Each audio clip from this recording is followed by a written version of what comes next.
What is life? Why am I here? How is it all connected? And how am I going to navigate this beautiful but crazy journey? I'm Sylvia and welcome to the Soul Sunshine Podcast.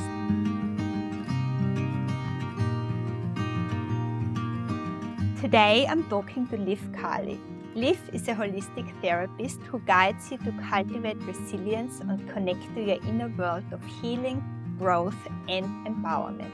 She integrates somatic therapy and transpersonal counselling to support you to strengthen your relationship with self and form meaning through moments of challenge or adversity in a gentle and spacious way. The foundations of her offering focus on supporting you to cultivate safety in your body and to be resourced with the tools you need to have a healthy balance between the mind, body and soul. She focuses on natural forms of trauma healing and integration across the 5 bodies: mental, physical, emotional, energetic and spiritual. Liv guides you into deep body awareness to nourish your sacred form and allow a dialogue between body, mind and the layers of your consciousness to emerge and expand. Welcome to the Soul Sunshine Podcast, Liz. I'm so excited to have you here with me today. Yeah, thank you so much, Sylvia. It's an absolute pleasure to connect with you and be on the podcast. And yeah, I'm really excited to have a chat with you today. I know, same. Liv, before we are heading into our conversation today, I would also like to acknowledge the traditional owners of the land on which we meet today. So for me, today, that's the Gadigal people of the Eora Nation, and pay my respect to the elders past, present and emerging. So Liv, today we are talking about somatic therapy and transpersonal counselling and how it is helping people to cultivate safety in their bodies. We are talking about what it is, what it does, and how you can start listening to the wisdom of your body a bit more closely. And then we are also exploring the 5 bodies: the mental, physical, emotional, energetic and spiritual body, and the correlation between body, mind and consciousness. And I'm sure so much more will come out of this conversation. Before we jump in though, I just wanted to quickly recap how we actually met or how we got connected. And I remember following you on Instagram for a while and, being really interested in the work that you do. And then last year in 2022, I did the Flourish in the Arts program with our dear friend Laura Pike. And as one of the guest speakers, she had you there talking about resilience in that case. But then you also gave us a little bit of an insight on the somatic therapy side of things. And I was like, oh my God, I really need to contact you. I really need to have you on the podcast. And then it was actually you that messaged me on Instagram. So it was really nice. It felt like it was meant to be because I had you on my list for a while without you knowing it. And then you got in contact with me. And yeah, here we are. Here we are. Yeah, it's nice to have worlds cross over in that way and find the little connections and to trust those like little pulls to each other. Like I love that. I love that so much. It's like part of the phenomena of being human, I think, when we find ways to connect like this. Yeah, and it's the serendipitous moments, right? When you feel like, yeah, I was waiting for that to happen. I was waiting for the universe to give me that connection. So that's awesome. So let's jump into our conversation, Liv. Let's not let our audience wait any longer. I would like to start with just asking you to, tell us a little bit about your background. What is your story? And then also, where did your passion for somatic start? When was the first time when you realized that the body is capable of so much more than you knew, and where did that journey for you start? Yeah. Oh, wow. There's about 5 questions in this one question. I'm sorry. Hey, let's do this. We're doing this. So, gosh, I originally sort of started my journey, maybe I would say about 10 years ago, but actually sort of where it all began was in my teen years, I experienced some sexual trauma and emotional trauma. And, as a teenager, it's a complicated time in life anyway. So with the added layers of some of the experiences that I had, I really was left feeling really powerless and I felt quite broken at the time, and I don't use that word lightly because I don't think we're ever really broken, but that's how I remember that's how it felt, and pretty lost in the world.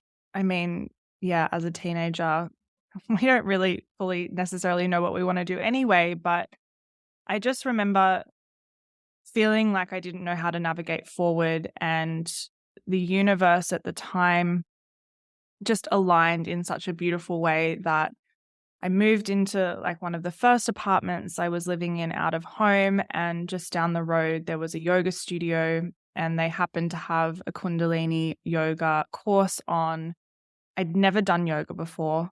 I was a dancer for many years, so have always had some connection to movement and the physical body as a way to connect and express, but never done yoga, didn't know anything about the chakra system or energies or anything like that. But I signed up to it, and I left every single one of those 8 classes crying. And I didn't really know why, but I knew that it felt right. I was like, there's something in this. And it was sort of at that time that I started exploring like essential oils and more natural and holistic forms of therapy, which was very in contrast to how I was living my life. To deal with a lot of the trauma, I sort of spiraled downwards and was, you know, using alcohol and drugs and partying and party culture as a way to escape, and as also a way to connect with people, because I had a lot of social anxiety. Around that time, I was told I didn't have trauma, I had anxiety and would have to be medicated for the rest of my life. So, starting that journey, I was living in these two worlds almost. But the more yoga I did, the more I connected to myself and connected to my spirituality, which I didn't really know existed beforehand in a meaningful way. And it was really through that and trusting in that sort of pull towards those more holistic and natural ways of working with the body, with emotions, that I just kept taking those steps in that direction.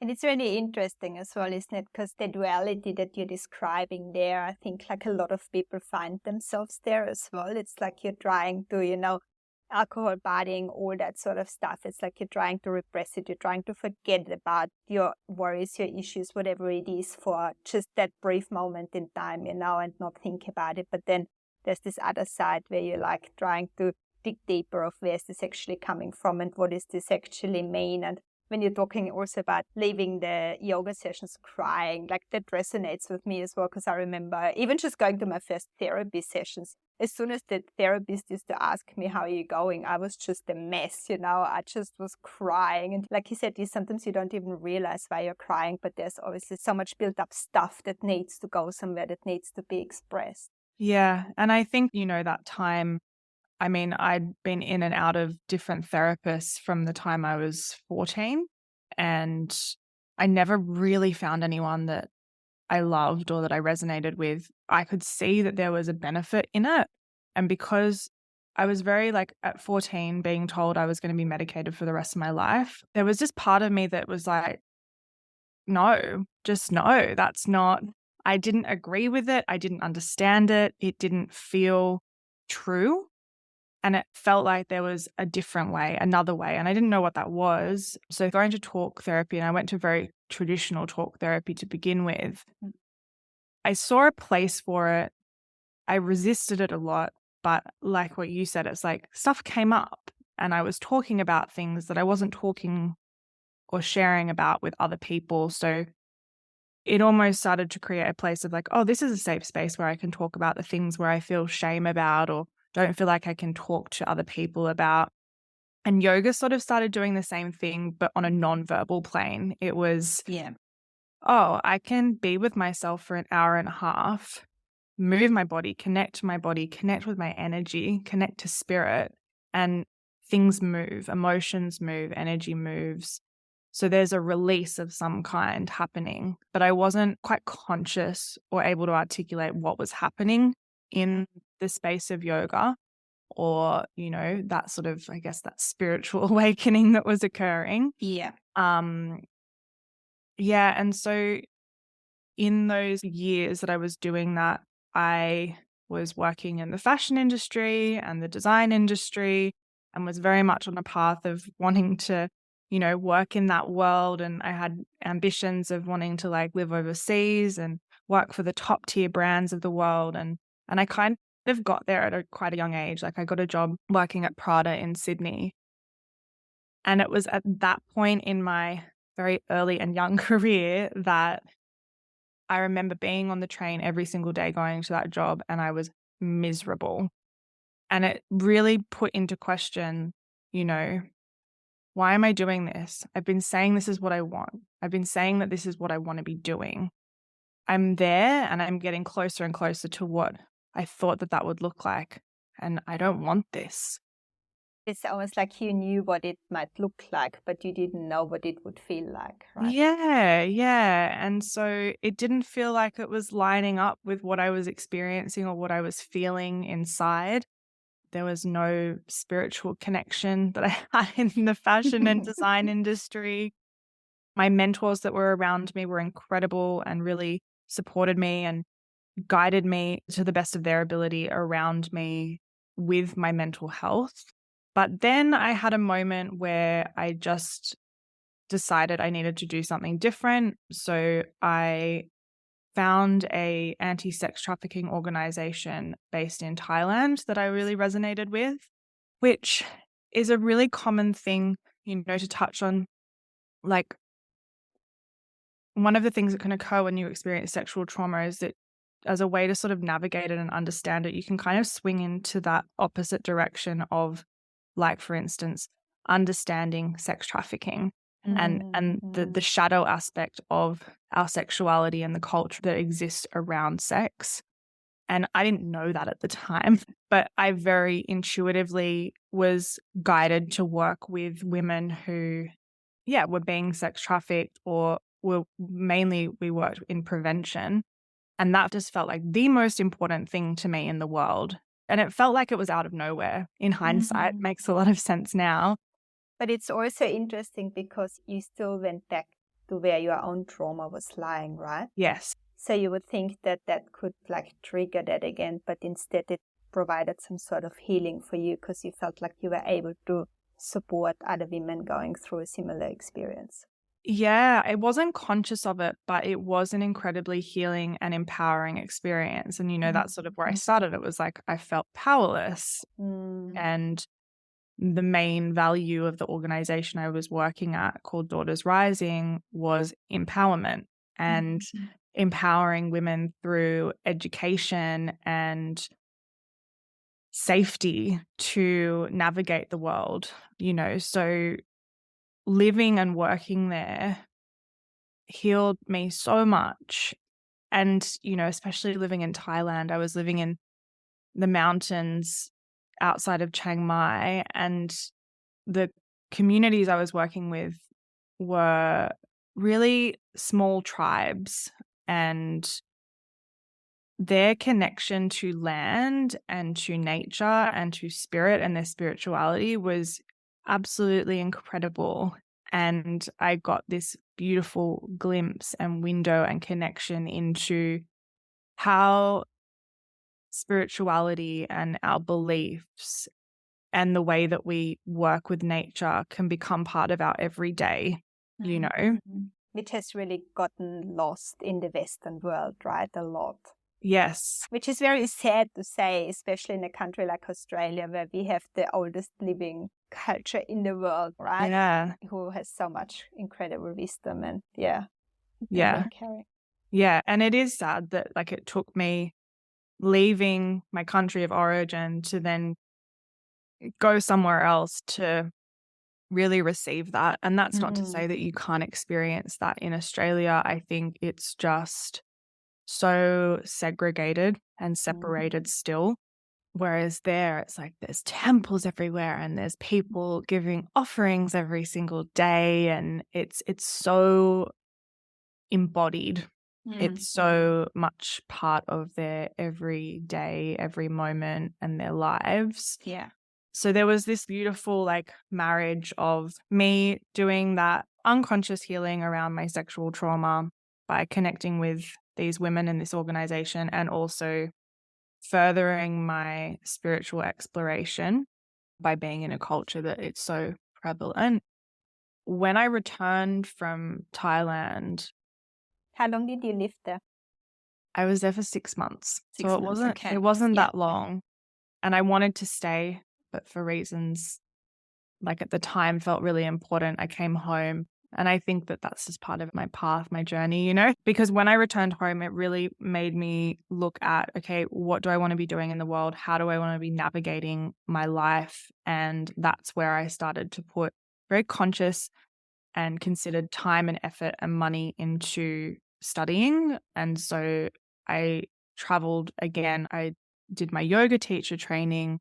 I did my Kundalini dance training and my Reiki training. And those trainings and being drawn to those modalities was really, it came from a place of wanting to understand my own experience further and be so immersed in the benefits of those practices beyond just like going to a weekly class.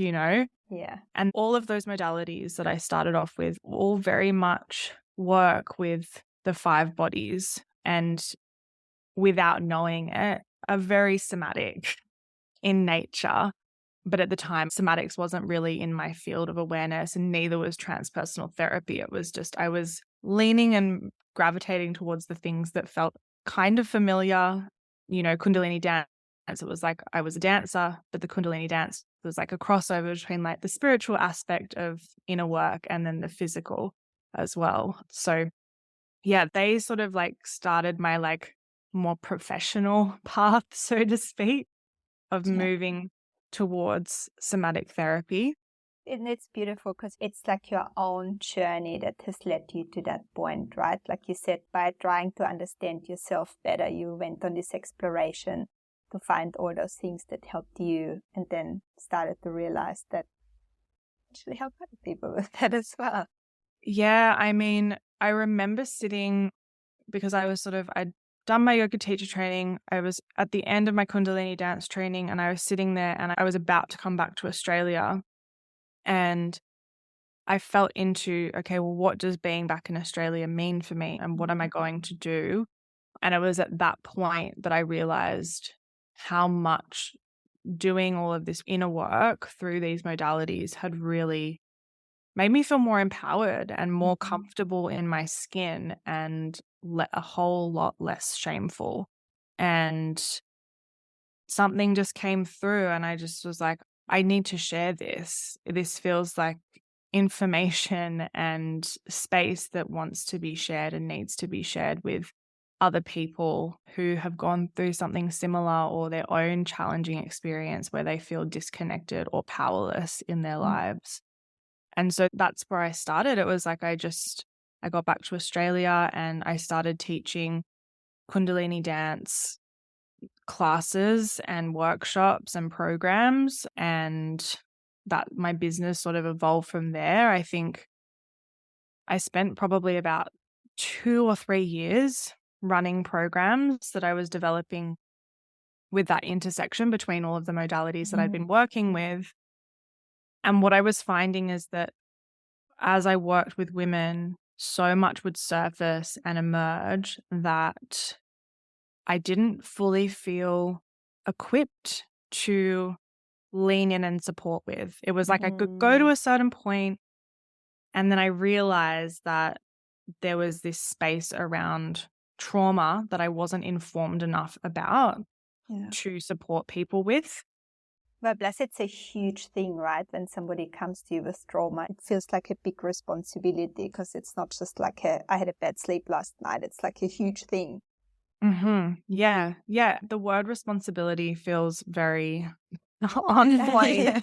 Because of my own trauma, I knew the importance and significance of creating safety in whether it be a one-on-one setting or a group setting. And I had also, throughout my years of doing all of the different things that I've tried, I'd been re-traumatized in my experience too, which is, that's actually quite common. Like when you hold trauma and you're not getting the right support, we can be re-traumatized. One of the common things that I see and that I've also experienced in myself is when you start to open up your spiritual body, so start acknowledging that we're spiritual beings on this earth having a spiritual experience, as well as a human experience, we open our energy up and we open our bodies up. And if we're doing this in an unconscious way, and it's not necessarily an intentional thing, but, yoga and, conscious dance and conscious movement and embodiment spaces, there is a risk. And I use that word sort of like, I don't want to scare people away from doing any of it because it's all great. But if there's unresolved trauma in the system, when you're connecting into yourself and you're opening yourself up in that way, there is not a risk, a possibility. Let's say a possibility instead of a risk. There's a possibility that you could unintentionally touch on that trauma. And so by touching on that trauma, if you don't feel fully safe to be touching on it and connecting with it, that's where it can feel re-traumatizing because it's the unconscious connecting into it. And I think that, that's what I so desperately like with that responsibility piece of holding space. And a lot of the work that I was doing when I first started was group work. Because I'd experienced being re-traumatized in spaces like that, and because of the trauma I'd experienced, I just so desperately didn't want that to be anyone's experience in a space that I was holding. Now, we can hold as much responsibility and hold ethical practice as therapists and practitioners and facilitators, but at the same time, we can't be held absolutely responsible for every single person's experience because sometimes these things just happen. Yeah. And it also reminds me, and it's probably slightly different to, the re-traumatization, but it also reminds me of just generally the fact that when people start working on themselves and when people start to go there, that, they think, oh, I'm going to go to a therapist or whatever, or body work or whatever it may be. I'm going to do this session. I'm going to feel great afterwards. There's this common misunderstanding that, things can be fixed really quickly. First of all, that's not the case. Sorry to burst anybody's bubbles there. But then the second thing I think that people don't realize is that the more you work on yourself and the more you go to those places, the more actually is able to come up, because it's also meant to come up for you to work through. But so it's not an easy journey, It's one that's 100% worthwhile, but it's not that you're just floating on this cloud nine and everything's beautiful. It's a huge roller coaster of emotions and feelings that you're going through it while you are working, whatever it is that, you have to work through.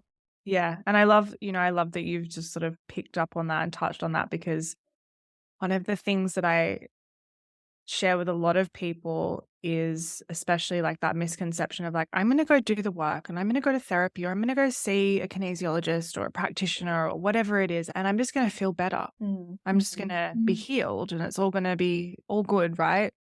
The analogy or the way that I like to describe it to people is, if you've ever seen Friends and that episode with Monica where Chandler finds that closet that's locked that he didn't know was there, right? Yeah. In some way or form, human beings are incredible emotional hoarders.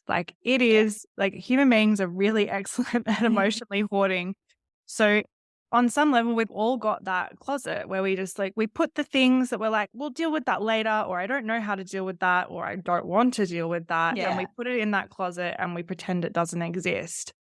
When we start doing inner work, it's acknowledging that the closet's there. It's opening it up, realizing what a fucking mess it is. And how big it's gotten. Yeah. Yeah. It's holy shit, there's so much in here. And very thoughtfully, it's a deep cleanse, right? It's spring cleaning. It's taking everything out, laying it all out, organizing it on the floor, and then putting it back in the closet, but really organized so that okay, well, this box has got this and, this box has got that. That process, generally, it's sometimes it feels worse before it feels better. 100%.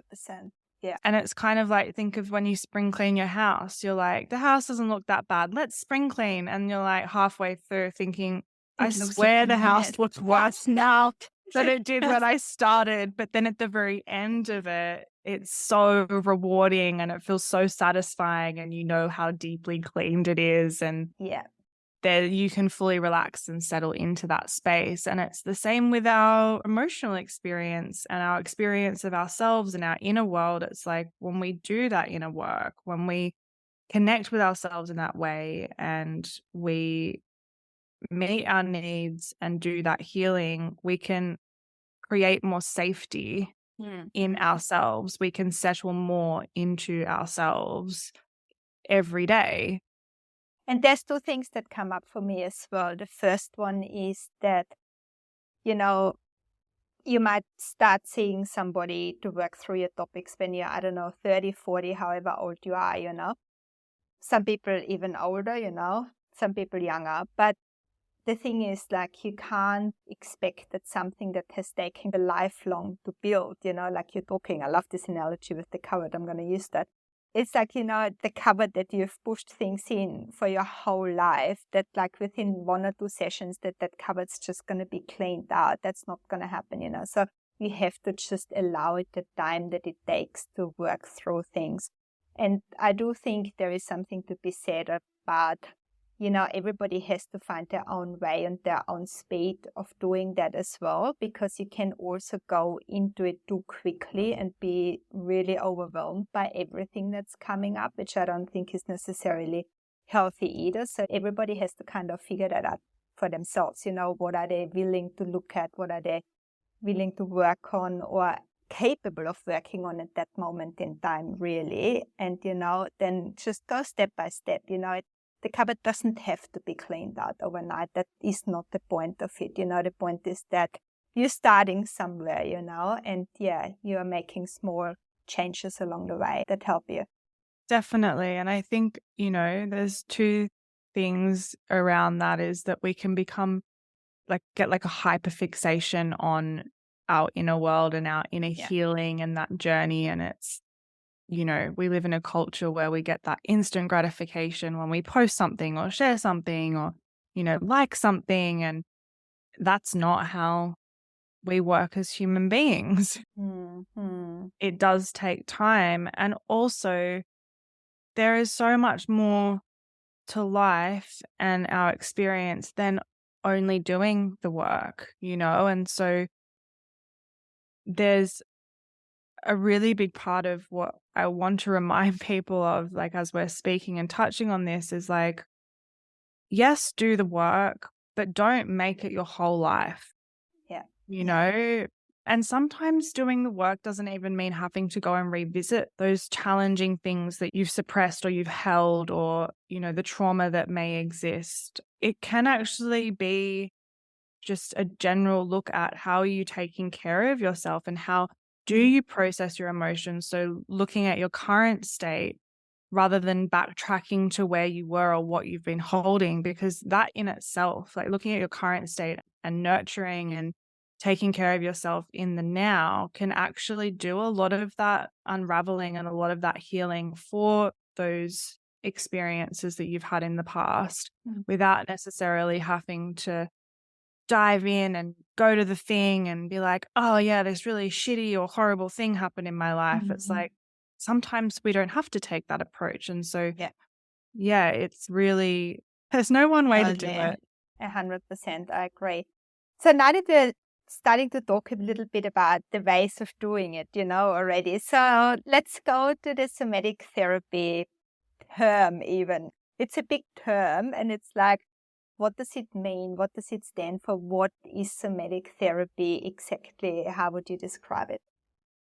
Yeah. So in my world at the moment, it feels like a bit of a buzzword. My particular way of working somatically is through a modality called neuroaffective touch. But before I even dive into that, somatics, so soma directly translates to body. So somatic therapy is acknowledging that the body has its own way of communicating and is its own source of wisdom that we have a relationship with. It's acknowledging that this is part of our experience and working with the body's sensations and the experience of the body to connect with oneself and to understand oneself better. There are lots of different approaches to somatic therapy, but essentially, like, the piece that I think stands out the most for me is, that we acknowledge that the body has this source of wisdom, that when we turn towards it and we create a conscious relationship with it, we can understand ourselves better. We can know ourselves better. We can open up this new channel of communication that always has been there, has existed from the moment that we were conceived and born, but so often we don't know how to communicate with it or listen to it. So somatic therapy is a way of doing that. And what would be some of the examples when you're saying like your body is speaking to you, or like your body has that wisdom and is trying to tell you that? Because what comes to mind for me there is the gut feeling, where it's your body kind of very obviously telling you that something's right or wrong, That's just a very basic thing, I guess. But is that part of it? Yeah, definitely. That's probably one of the easiest ones to go with. Yeah. It's spoken about cross-culturally, and it's also something that people are like, I felt it in my gut. Everybody would have experienced it, right? So, yeah. Yeah, or known about it and been like, do I know what that actually feels like? Because often our gut feeling is like, another way that I would articulate it is our intuition or what we feel in resonance with. So our body telling us, like, I think that's how I look at intuition, is like we are or we're not in resonance with something. And so our body communicates when we are resonating with something or when we're not resonating with something. And the way it does that is through sensation. So our gut will start to feel a certain way. Sensations will start to occur in the gut to non-verbally. And this is the thing, the body's wisdom is non-verbal. So it's kind of like with somatic therapy, I see it as, if you've never worked with the body, you've never really acknowledged that there's wisdom there. It's like learning a language, like a new language for the first time. How does the body say yes? How does the body communicate no? How does the body communicate any of the things? Because it does, it communicates it all.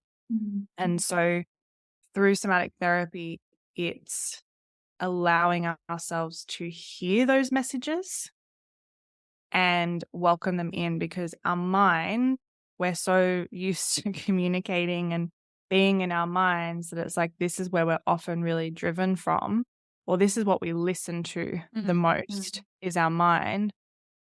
Somatic therapy is saying it's not switching off the mind. How often I hear out in the wellness space, it's like, drop out of the mind and into the body. And I'm like, the mind is incredible. Why would we want to drop out of the mind? Like, it's not either or. Yeah, the mind is part of the body, actually. The mind is like, they're not separate things. It's just that we, as a society, place a lot of value on the mind. And that can be dated back to, like the Industrial Revolution and the way that science and medicine changed at that time, where the body started being looked at as very mechanistic, as a mechanism, as a machine. And so the body got completely thrown out of it. Out of medicine. It was like, no, the body's just a machine. We just tell it what to do. And if it's not functioning properly, we tweak it and do this and that. Somatic therapy is actually saying the body's so intelligent. It's so intelligent. What would happen if we actually worked with it? What would happen if we actually deeply learnt how to listen to it and navigate life in a way where the mind and body had a relationship between each other? And so that's where we moved from in our lives. Yeah, because it is something, like you said, we're so conditioned to listening to our mind, right? And there's always this listen to your mind or listen to your heart, that relationship. But then the body, it's like you listen to it maybe if it feels good, but if it doesn't feel good, you probably push it into that cupboard. Yes. You go like, oh, that didn't really feel that great. Okay, let's not listen to that and let's just keep moving on, rather than actually listening to it. What is it telling me? Where's this coming from? And, where do I go from here, really? Yeah. I mean, we don't sense and experience our emotions in our mind, do we? No. So what we're really asking people to do in somatics and through this conversation is actually acknowledging, do we feel safe in our bodies to experience those uncomfortable emotions, those uncomfortable sensations? And often we don't feel safe for whatever reason that might be. And so we jump up into our minds. And not to say that our minds always feel like a safe place either, because we can have those loops of very challenging inner dialogue and that inner talk that can occur. And the stories that we're making up ourselves, right? Yeah. And all of the beautiful stories that can emerge from those subconscious beliefs that have been running in the background. Exactly. Which the body is storing. The body is storing this. And the approach to somatic therapy that I take is, the neuroaffective touch. And so that is really working with the nervous system and with your sensations to look at what is your nervous system holding and how can we work with the nervous system to almost rewrite what it's holding, because what it's storing and holding currently will be feeding information up to your mind and creating your experience of yourself and the world around you. Yeah. So when we can connect into that, we have the opportunity and the potential to rework and heal and change the way the nervous system is communicating with the rest of the body and with the mind and how it's interpreting information. So if you would give us an example of somebody coming to you with any challenge that you can choose, what would that look like? In a bit more of a practical sense, how can we imagine that working? Yeah, so I very much integrate transpersonal therapy into my somatic sessions. So transpersonal translates to beyond the mask or behind the veil or even like personal plus. So we're really working with all states of human consciousness. In traditional talk therapy, what often is most acknowledged is our current waking state. And sometimes mainstream therapy will look at an altered state of consciousness through drugs and alcohol because that alters our state. But it doesn't necessarily acknowledge the full spectrum of human consciousness, like our dream space, meditative space. There are so many things that sway us into altered states of consciousness outside of our waking state.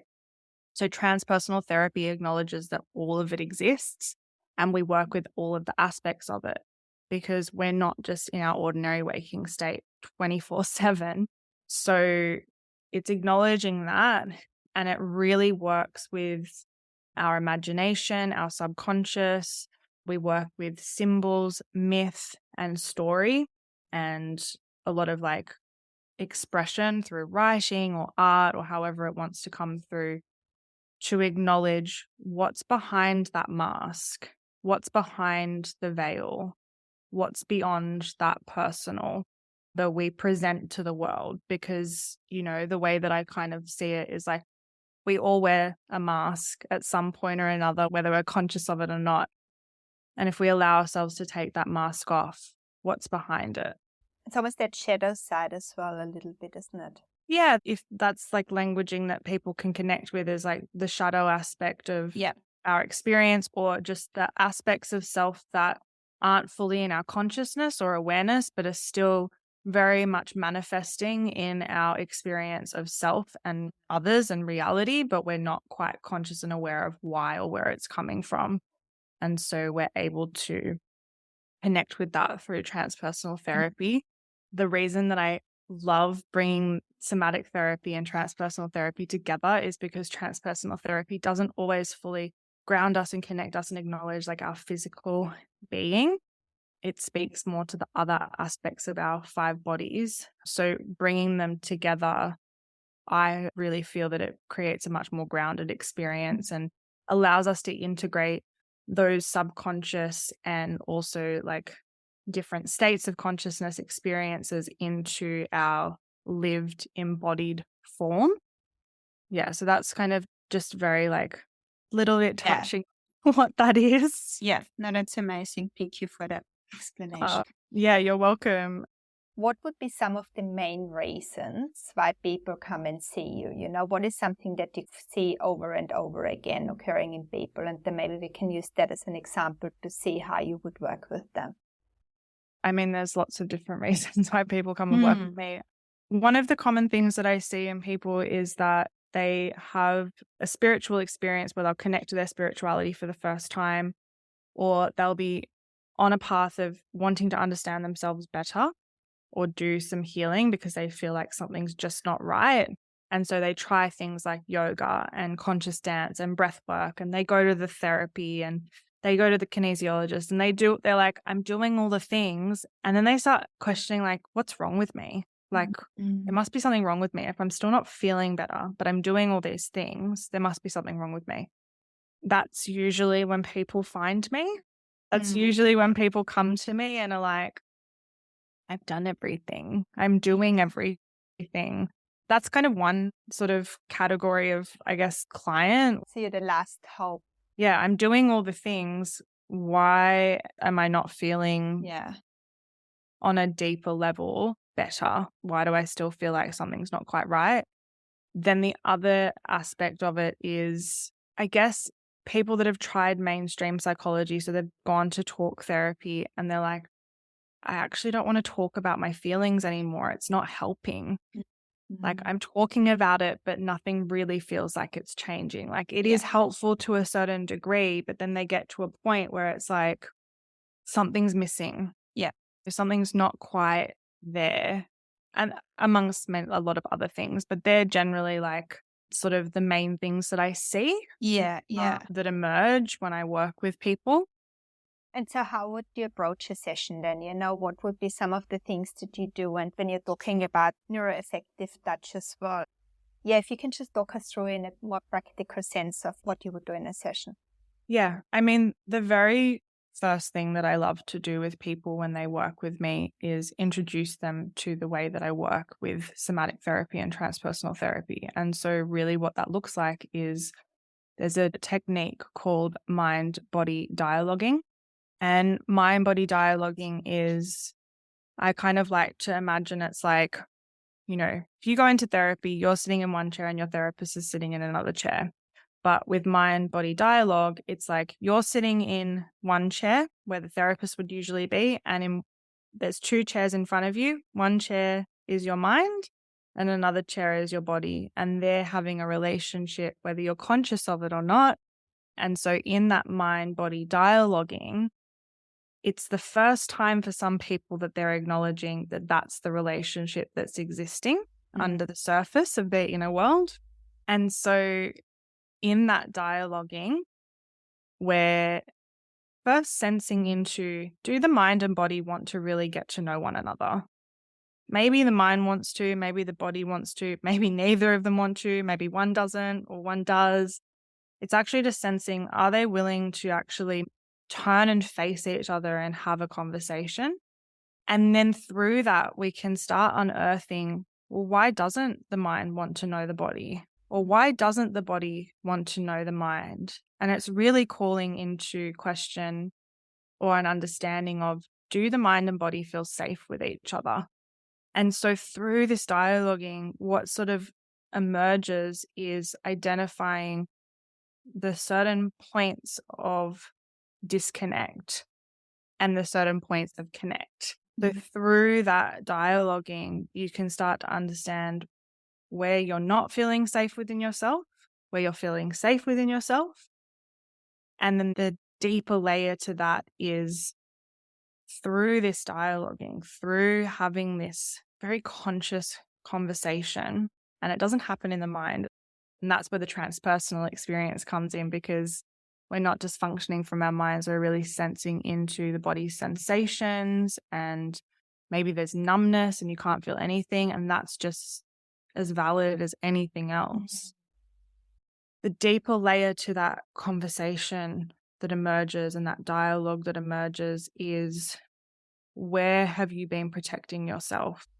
Where in your experience of the mind and body is the mind protecting, or is the body protecting, or both? And those protective strategies are where you can start to see how the nervous system has almost like configured itself around certain experiences you've had in the past and held them and been like, oh, at, age 5, I had an experience where I didn't feel safe. And to feel safe, I protected myself by not vocalizing what I needed and not vocalizing my emotions. And so the way that that protection has maintained itself is that as an adult and throughout your life, you don't feel safe to express your emotions, right?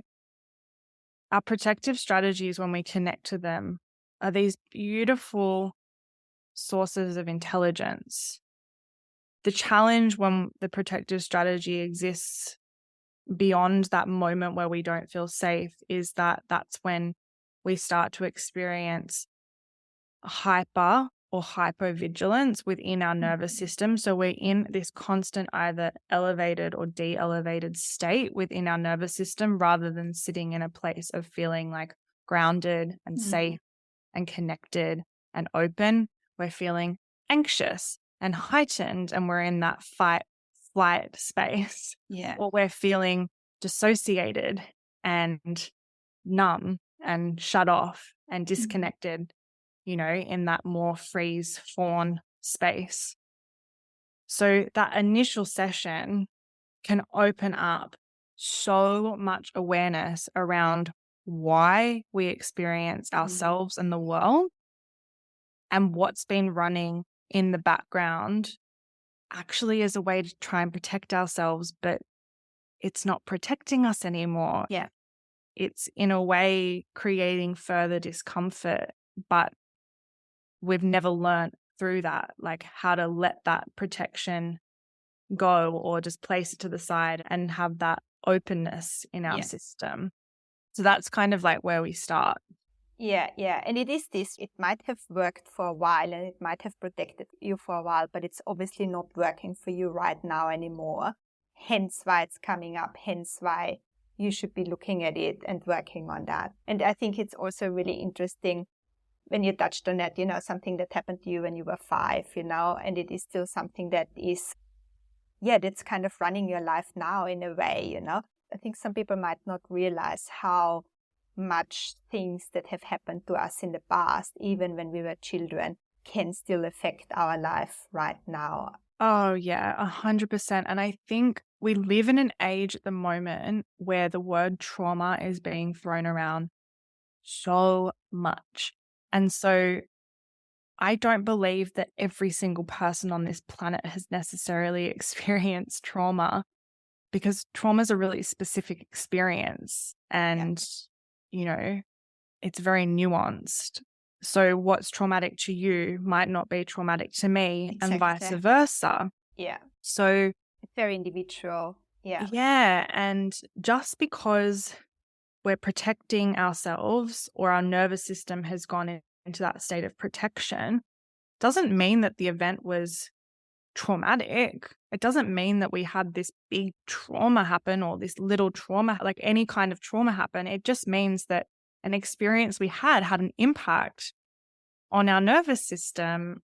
It's designed itself around that, right? So I think that there's almost like it's like a bit scary to be like, oh, I'm going to go understand myself more and do the inner work, especially at the moment when trauma is being thrown around, because it's just like, do I have trauma that I don't know about? And I think you're saying something really important there. And I did a podcast about trauma a while ago, and the differentiation between big traumas and little traumas is very important. I think there's obviously those big traumas that I think we all think about as traumas, like sexual assault, or when you've been in the war, or whatever might have happened, something really big. And then there's all those little traumas, and I loved how you just said that the things that have impacted your nervous system without you maybe not even realizing it. But I think that's the things that I think we talk about a lot as well. That's the small things. That's like you not getting enough love when you were 5 years old, or you getting bullied by somebody at school when you were 8 years old. And since then, you were never able to talk up in class anymore, whatever it may be, just that so-called small things that are not small things for some people. And that's what you said. It's like, because it might have impacted you, but it didn't impact me. We might have had exactly the same experience. You just went like, I do not care, whatever. And the other person goes into their little shell and is affected by that for the rest of their lives if they don't work on that, So I think there's this really big differentiation. But I think the point and the message is that most likely every single person in the world has had some of those little traumas, and some of those things that have impacted their nervous system that they're carrying around with them. And, they might come up, they might never come up, some things might just be in the closet forever or wherever in the cupboard. But yeah, they just might never come up. But other things, you might get a job and be like, oh, I can't talk in front of my 5 colleagues. Why can I not talk in front of them? And maybe it is something that has happened to you back then. It could be something quite small under converted commas like that. Yeah, I mean, because I think the way that it manifests is what people sometimes don't recognize is that when we have that protection strategy that happens at a young age, the way that it manifests as adults, it's not really obvious necessarily. Yeah. Times it might be, but that's, I think, where it's like more that big T trauma, or it's had like a really significant impact. But, things like having perfectionist tendencies, things like always feeling like you're procrastinating, feeling like you can't speak up, social anxiety, not having the ability to express yourself and say like what you're actually thinking and feeling, having an emotion come up and it always being expressed as like anger instead of sadness or frustration. Like there are so many different ways that it can manifest that we don't consciously connect to like, oh, if I actually did a little bit of further inquiry, I would actually discover that I can change that patterning. Yeah. And my experience could therefore change as well. Yeah, I like that because it would almost be too easy, right? If it was so obvious. So it's more like it's a bit more complex, I guess. Yeah. Than that. Which is generally why it can be beneficial to work with someone. Yeah. And have them reflect that back and guide you to those places that don't feel so obvious. Yeah. Or you're not sure how to connect to that part or understand that part, Totally. So, Liv, you're working with the integration across the 5 bodies, which is the mental, the physical, the emotional, the energetic, and the spiritual body. If you can just speak to that a little bit more as well and let us know how they interact and how they work. Working with the 5 bodies speaks to the holistic nature of the way that I work. When you say, oh, I'm a holistic therapist, people are like, what does that mean? Sounds good, though. Yeah. Thank you. It's acknowledging the different aspects of our experience. So I think in terms of how I work with each of them, there's an element of you can work with each individual one as distinct pillars of our experience. And there are certain types of therapy and modalities and things that we can do where we work with each of them. So like one of them, for instance, like if you look at the physical body, you could be like, oh, I just go to the gym. Yeah. And that's solely like the way that industry kind of exists is like, it's really just speaking to your physical body, your emotions. It's like, that's talk therapy, right? There's like a separation point where it's like, oh, we're just going to deal with and focus with this aspect. Or like Reiki, it's like, oh, it's just going to deal with our energetic body. Or, our belief, like going to church. It's like, that's our spirituality. Like, not that everyone would necessarily go to church, but our variation of, nature is my church kind of thing. Like, yeah. But I find there's like this real like categorization or distinction between each of them, and you can access them in different places, but there's not necessarily one place where you feel like you can access all of them. And so I really hold, and my intention is to provide a space where all of your 5 bodies get welcomed into the session and they all hold value and importance of sources of information of where we currently are in our lives and what our current experience is. So For instance, if I'm looking at someone's emotional state and they're saying, I feel constantly anxious and overwhelmed, I'm not just going to say, okay, let's just find ways so that you can feel less anxious and overwhelmed. I'm going to ask them what they're eating. I'm going to say, what's your exercise like? What's your sleep like? I'm going to ask them questions into how they're taking care of their physical body. I'm also going to ask them about their energetic body, their spiritual body, their mental body. Because when you only focus on one, you're literally leaving out a whole multiple parts of our experience. Everyone is different. One of the very common things that I have been seeing lately is that with this new wave of wellness that's swept the world by storm, so often people want to just be like, I'm just going to focus on my emotional and spiritual health, right? And that's amazing. But we're often missing the physical layer. It's like, are you actually taking care of your physical body? If you're only ever focusing on your emotional body, your energetic body, your spiritual body, you're leaving out your mental and your physical. I see women so often lately that they don't really exercise. They don't really eat very well. They're not sleeping well. They're not taking care of their physical vessel very well, but they're doing all of the spiritual practices. They're doing all of the emotional clearing. They're doing all the energetic clearing, and they're activating their mental body. But you can't have one without the other, I find. And, if that's the focus, like if you're focusing on your emotional and your spiritual and you're still finding that, something still feels a little bit off, the general rule of thumb is like when you focus on one area, it can almost like create a bit of a ripple effect through all of the 5 bodies, definitely. But if you're completely ignoring one, eventually that's going to catch up to you.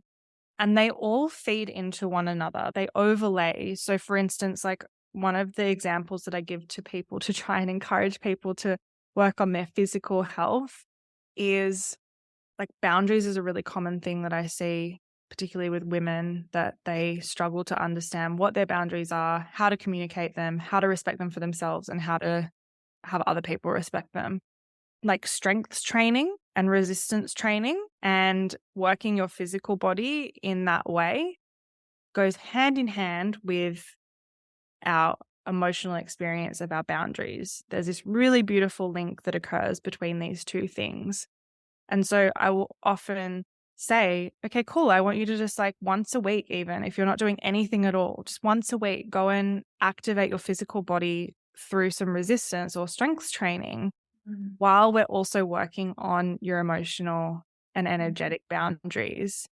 The difference that it makes is just monumental, and they work hand in hand.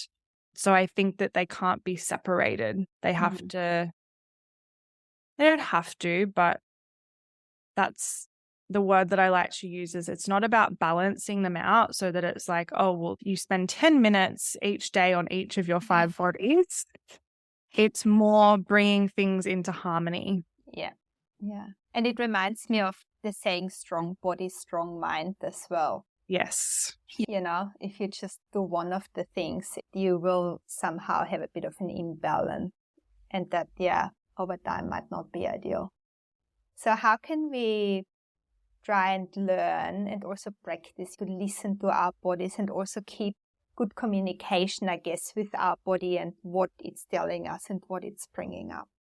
So there's 2 practices that come to mind that would be, I think, just a really good starting place for people that are listening, and even as a reminder to those that may already be doing this. At the most simple level with our body communicates things with us all the time. And the common things that we can all probably relate to are being thirsty, being hungry, being tired, and needing to go to the bathroom, and our temperature, right? So those 5 key indicators of our current body state, where our body sends us signals through sensations to communicate what's happening. So what I would encourage is start there. Start to actually really listen to what's the experience of the sensation of being thirsty? What's the experience of the sensation of being tired? What's the sensation I experience when I need to go to the toilet? What's the sensation when I feel cold, when I feel hot? So just building into your awareness in a very conscious way. What are those sensations that I experience when my body's indicating those baseline things? Yeah. Yeah. The next sort of layer to that would be, once you've got that awareness, you'll clock on a lot more quickly of like, oh, I'm thirsty, right? Sometimes we can probably be thirsty for a lot longer than Yeah. we need to be, or even like a little bit cold or a little bit hot and not be doing anything about it. So one of the things that in somatic therapy is we want to strengthen our relationship with our body and the way it communicates with us. So first we need to have the awareness of what the sensations are. So start with those 5 basic principles of, what I've just shared there. The next layer is, when you experience those sensations, can you hear what your body's communicating, whether it be thirst, hunger, bathroom, temperature, even like physical discomfort, like where you're sitting? That next step is do something about it. Soon as your body communicates it with you, do something about it and do it with conscious awareness. So often you're probably thirsty, you get a glass of water, but you're not doing it mindfully. Yeah. You're not thinking, my body's telling me I'm thirsty. I'm going to get up from my desk. I'm going to go get some water. I'm going to drink the water and then I'm going to sit back down. It kind of just unconsciously happens because they're our basic needs. If you start building out your awareness with those basic needs, that will start to build your foundation of being able to go that next layer of, when I feel stressed, what's the sensation in my body when I'm stressed? When I feel happy, what's the sensation in my body when I'm happy? When I need to slow down because I've got a lot going on, how does my body indicate that? It's like healing back the layers of communication and really starting to solidify that when you feel a sensation, you experience a sensation, that you hear it, you listen to it, and you support that sensation, because that's how the body feels heard, right? It's the actual doing, right? Like you said, it doing consciously what needs to be done. Yes. And, for anyone that's worked with me, I'm always like, if you're thirsty in a session, please drink water. And if you don't have water, go and get water. If you need to go to the bathroom, go to the bathroom. Like, don't do that thing where it's like, I'm a little bit uncomfortable. I'm a little bit cold, but I'm not going to put a jumper on. Yeah. I'm not going to put socks on. I'll just sit in that state of low-lying discomfort, which isn't really doing anything horrible.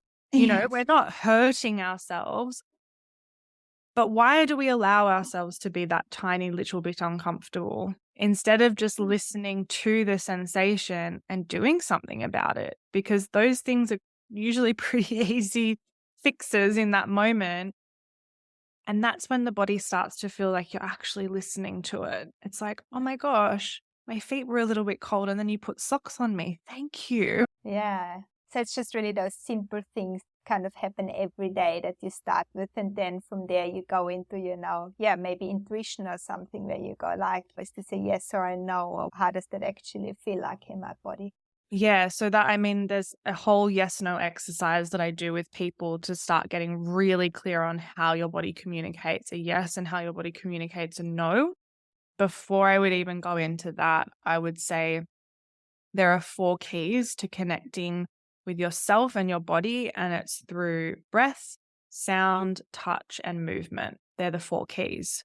So, breath, I'm not saying go and do breath work. That's not what I'm saying at all. It's becoming aware of your breath. So just sitting and holding your awareness with what your breath is doing. Your breath is this portal into your inner world. So at any given time, if you just stop for a moment and acknowledge what your breath is doing without changing it, your breath will indicate something that's occurring in your inner world. So it might be really shallow, which might indicate that you're stressed and that your body is tense and holding. If you're taking nice, gentle, slow, rhythmic breaths, it can indicate you're relaxed, right? So your breath can be a non-verbal communication from your body of what's actually happening for me right now. What am I experiencing right now? Because sometimes we don't even realize what our breath is doing because it's an unconscious thing. It just happens automatically. So breath, sound is another way of connecting with our bodies. So actually allowing ourselves to, particularly like when we're exhaling, is like allow ourselves to sound out on the exhale and see how the body wants to sound. You know, sometimes it might be a really joyful, relaxing sigh, and sometimes it might be like a bit more of a grunt. Like, sometimes you might just want to scream. Yeah, I just wanted to say sometimes you're just probably gonna go like, Yeah, you just want to scream, you know, have a good old car scream like I do. But sound, it actually helps to activate the body and activate the vocal cords and create vibration. And it's again another nonverbal way of communicating, right? Sound can start to tell us like, oh, what's happening for us.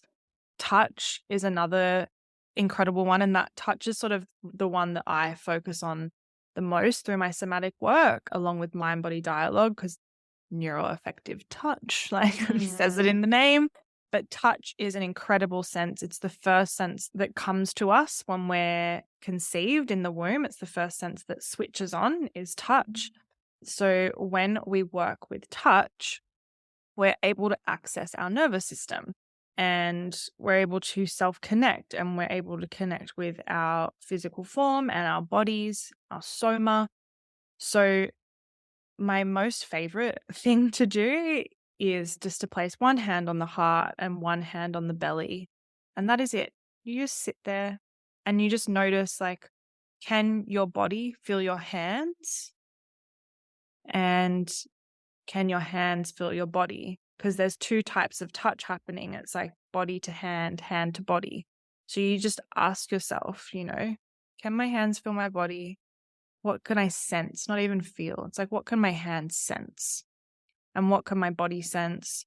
So just again, attuning to sensations, attuning to temperature, even, you know, maybe the body can sense warmth like I can right now. I've got my hand on my heart and I'm like, oh, body can feel warmth. So touch is a really wonderful way of starting to connect into that communication through the body. And then movement.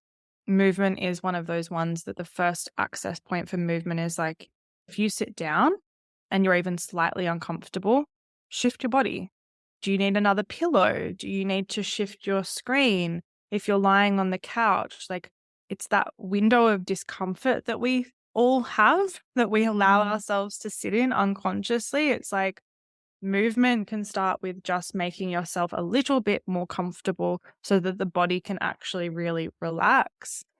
And then the greater aspect of movement is through like somatic exercises like therapeutic shaking.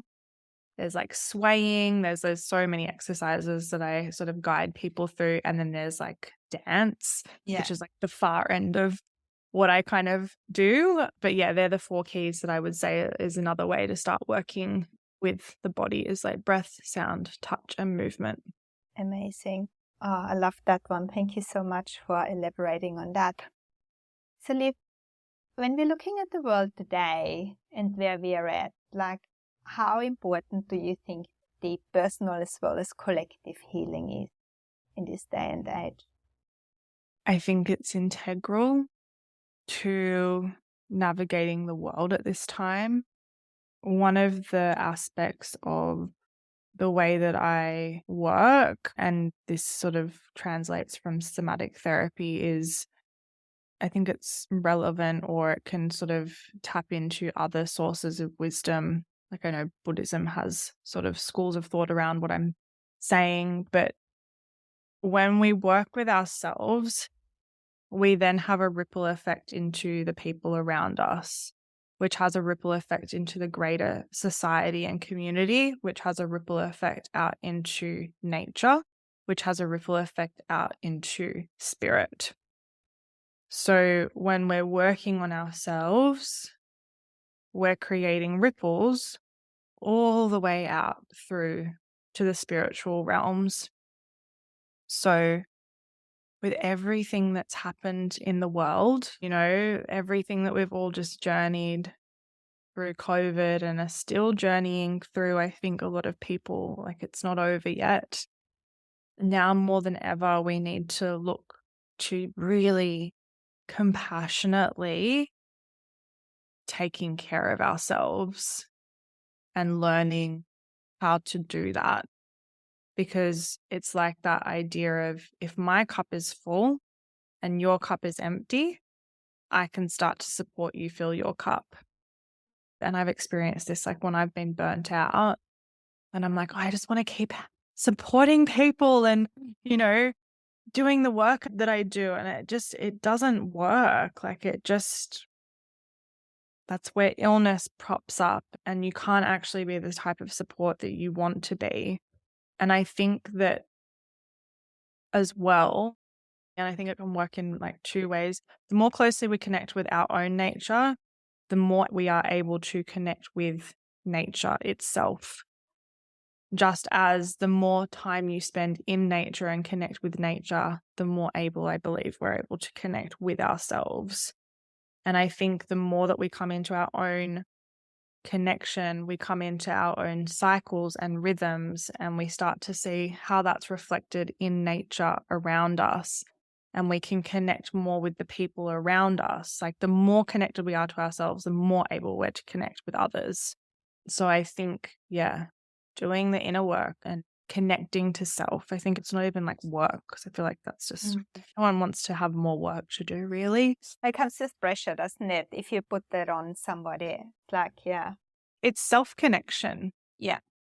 It's self-connection. And I think it's a really important part of navigating the world at this time as an individual and as a society and as a citizen of the globe. Love it, love it, love it. Thank you so much, Liv. It's been an absolute pleasure having you on the podcast today. Like I said, I would have a lot more questions and a lot more things that I would want to talk to you about, but I think we'll have to wrap it up here for today. The three main pearls of wisdom that came out for me in this episode. So we were talking about somatic therapy, which is acknowledging the body and what the body sensations and what the body is trying to tell you.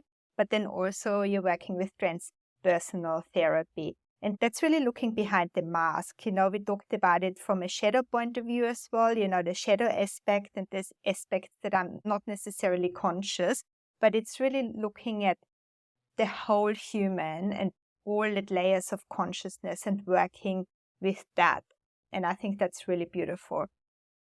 The second thing was the four things you mentioned, how the body is communicating with you through breath, sound, touch, and movement.